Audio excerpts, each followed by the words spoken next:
Hello everyone, मैं दिशा चतुर्वेदी एक बार फिर से स्वागत करती हूँ आप सभी का अपने channel study HRM by Disha Chaturvedi पर। Today we are going to discuss HRM MCQ practice set number 8। But उससे पहले इस वीडियो को लाइक कर लें, चैनल को सब्सक्राइब करें एंड बेल आइकन को प्रेस करना ना भूलें, जिससे कि रिसेंट वीडियोज़ के टाइमली अपडेट्स, टाइमली नोटिफिकेशन आप तक पहुँच सकें। The first question, in which decade did HRM originate? Option are A 1950, B 1970, C 1980 and D 1990। इस क्वेश्चन का आंसर देने के लिए आपके पास 5 सेकेंड्स हैं। इस क्वेश्चन का आंसर होगा option C 1980। Next question, which of the following is a key HR role as defined by Ulrich et al in 2009। इस क्वेश्चन में अल्रिच एट अल के द्वारा डिफाइन किए हुए HR रोल क्या है पूछा गया है। दिए हुए ऑप्शंस में से आपको चूज करना है। Options are personal administrator, business ally, payroll adviser and organisational geographer. इस क्वेश्चन का आंसर देने के लिए आपके पास 5 सेकेंड्स हैं। इस क्वेश्चन का आंसर होगा ऑप्शन बी बिजनेस एलाय।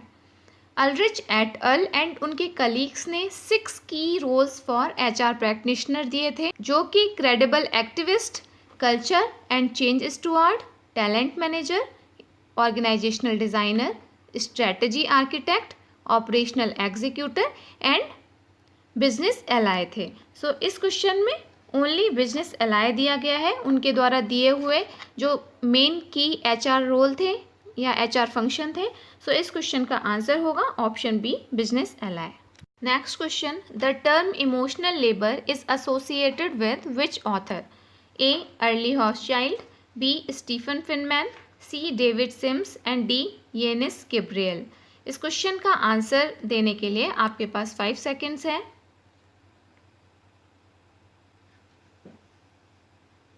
इस क्वेश्चन का आंसर होगा ऑप्शन ए अर्ली हॉचचाइल्ड। अर्ली हॉचचाइल्ड ने इस कॉन्सेप्ट को यानी कि इमोशनल लेबर का जो टर्म है उसको अपनी बुक द मैनेज्ड हार्ट में 1983 में प्रोवाइड किया था। Next question, what is the main purpose of a business strategy? Business strategy का मेन पर्पस क्या होता है? A to focus attention on failing areas of business practice, B to decide hiring approaches, C to create a consistent corporate image and D to secure and sustain competitive advantage within a given market for goods and services। इस question का answer देने के लिए आपके पास 5 seconds हैं। इस question का answer होगा option D to secure and sustain competitive advantage within a given market for goods and services.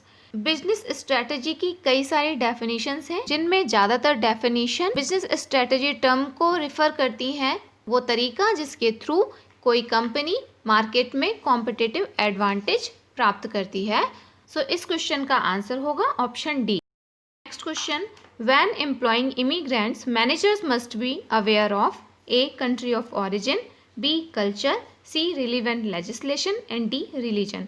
इस क्वेश्चन में पूछा गया है कि दिए हुए ऑप्शंस में से कौन सा ऑप्शन सबसे ज़्यादा इम्पॉर्टेंट है मैनेजर्स के लिए जब वो इमिग्रेंट्स को एम्प्लॉयमेंट प्रोवाइड करते हैं। इस क्वेश्चन का आंसर देने के लिए आपके पास 5 सेकेंड्स हैं। इस क्वेश्चन का आंसर होगा ऑप्शन सी रिलीवेंट लेजिस्लेशन। यद्यपि दिए हुए सभी ऑप्शन काफ़ी रिलीवेंस रखते हैं जब भी किसी इमिग्रेंट को एम्प्लॉयमेंट दिया जाता है, बट जो रिलीवेंट लेजिस्लेशन होते हैं उनका पालन करना सबसे ज़्यादा इम्पॉर्टेंट होता है किसी मैनेजर के लिए, क्योंकि इन लेजिस्लेशन का पालन ना करने पर या लॉ को ब्रेक करने पर, पॉलिसीज़ एंड प्रोसीजर्स को फॉलो ना करने की स्थिति में कंपनी या ऑर्गेनाइजेशन को काफ़ी निगेटिव कॉन्सिक्वेंसेस फेस करने पड़ सकते हैं। जबकि country of origin, culture and religion का ध्यान रखना इसलिए ज़रूरी है जिससे कि वो एक कंफर्टेबल इन्वायरमेंट प्रोवाइड कर सकें एम्प्लॉयज़ को। Next question, footloose companies are those that A manufacture footwear in developing countries, B go abroad for cheap labour and lose legal constraints, C seek to locate in countries that offer markets reduce resource cost and lower rates of corporation taxes and D deal in procurement। इस question में पूछा गया है कि Footloose companies किनको कहा जाता है। इस क्वेश्चन का आंसर देने के लिए आपके पास 5 सेकेंड्स हैं। इस क्वेश्चन का आंसर होगा option C, seek to locate in countries that offer markets, reduce resource cost and lower rates of corporation taxes। Footloose companies उन कंपनीज को कहा जाता है जो कंपनीज ऐसे मार्केट की खोज करती हैं जहां पर उनको कम रिसोर्स कॉस्ट देनी पड़े, इसके साथ साथ उनके जो टैक्सेस हैं वो लोअर रेट पर उनको देने हों।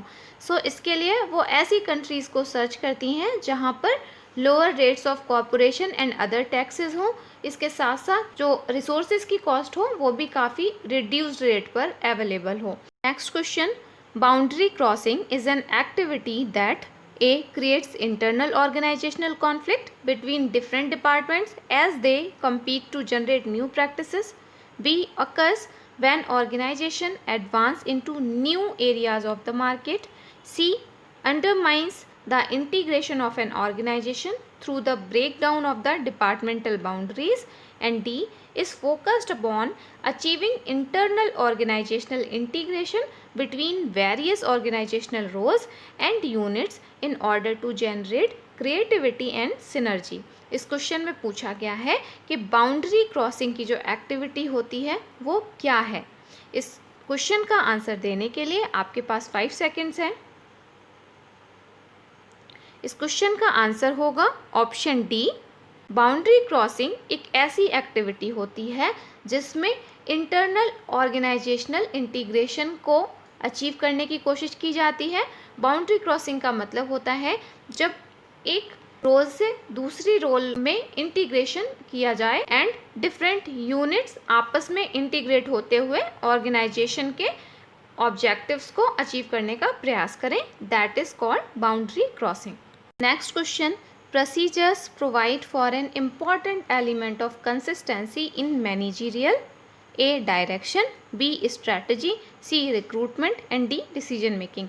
इस क्वेश्चन में पूछा गया है कि प्रोसीजर्स को फॉलो करने से मैनेजर्स के किस एलिमेंट में कंसिस्टेंसी आती है, मैनेजरियल डायरेक्शन में, मैनेजरियल स्ट्रैटेजी में, मैनेजरियल रिक्रूटमेंट में या फिर मैनेजरियल डिसीजन मेकिंग में। इस क्वेश्चन का आंसर देने के लिए आपके पास 5 सेकेंड्स हैं।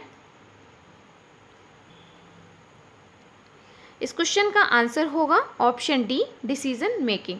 प्रोसीजर्स को फॉलो करने की वजह से मैनेजर्स के लिए डिसीजंस पर पहुंचना काफ़ी इजी हो जाता है, उनके लिए डिसीजन लेना एक क्रिस्टल क्लियर प्रोसेस बन जाती है यदि ऑर्गेनाइजेशन में प्रॉपरली प्रोसीजर्स को फॉलो किया जाए। Next question, as Morgan observes conflict arises whenever interest collide. There are 3 broad perspectives we can draw upon to understand conflict in organisation.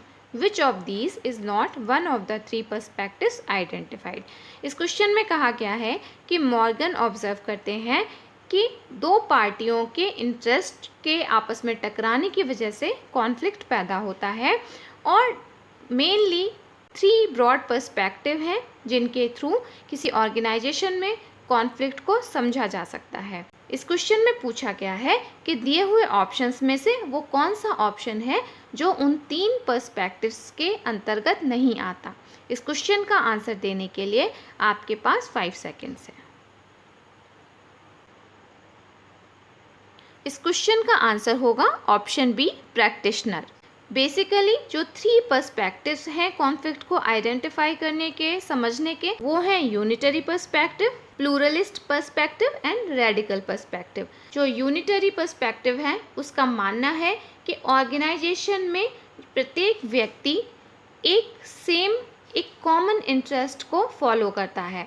जो प्लूरलिस्ट पर्सपेक्टिव है वो ये आर्ग्यू करता है कि ऑर्गेनाइजेशन में डाइवर्सिटी पाई जाती है, यानी कि लोगों के इंटरेस्ट में डाइवर्सिटी होती है, लोगों के इंटरेस्ट अलग अलग होते हैं। रेडिकल पर्सपेक्टिव भी प्लूरलिस्ट पर्सपेक्टिव की तरह डिफरेंट इंटरेस्ट ग्रुप्स की बात करता है, बट इसमें जो डिफरेंस है प्लूरलिस्ट अप्रोच से वो ये है कि इसमें मैनेजमेंट को मोर पावरफुल माना गया है। Next question, why has the bureaucratic form of organization been fundamentally questioned? A. The pressures of globalization have rendered it unsuitable. B. Organizations are experiencing acute pressure to change and pursue innovation as a means of securing business growth. C. Organizations have grown so large that it is almost impossible to create an effective bureaucracy to manage them. And D. Information technology has made it redundant. इस question में पूछा गया है कि organisation में जो bureaucratic form का use किया जाता था वो फंडामेंटली क्यों क्वेश्चन किया जाता है, उस पर आर्ग्यूमेंट क्यों किए जाते हैं, यानी कि जो ब्यूरोक्रेटिक स्टाइल है वो पॉपुलर क्यों नहीं है। इस क्वेश्चन का आंसर देने के लिए आपके पास 5 सेकेंड्स हैं। इस क्वेश्चन का आंसर होगा option B, organisations are experiencing acute pressure to change and pursue innovation as a means of securing business growth। यानी कि nowadays जो ऑर्गेनाइजेशन है उनको बिजनेस ग्रोथ करने के लिए चेंज एंड इनोवेशन पर ध्यान देना ज़्यादा ज़रूरी है। यदि वो ब्यूरोक्रेटिक फॉर्म को, रिजिडिटी को फॉलो करते हैं, बदलने की कोशिश नहीं करते हैं, ऐसे केस में वो ग्रोथ नहीं कर सकते। दैट्स वाई ऑर्गेनाइजेशन में ब्यूरोक्रेटिक फॉर्म ज़्यादा पॉपुलर नहीं पाई गई है और इस पर प्रश्न चिन्ह उठाए जाते हैं। आई होप आज का ये वीडियो आप लोगों के लिए हेल्पफुल रहा होगा। वीडियो अच्छा लगा हो तो लाइक करें, चैनल से जुड़े रहने के लिए उसे सब्सक्राइब करें और रीसेंट वीडियोस के टाइमली अपडेट के लिए बेल आइकन को क्लिक करें। Thanks for watching.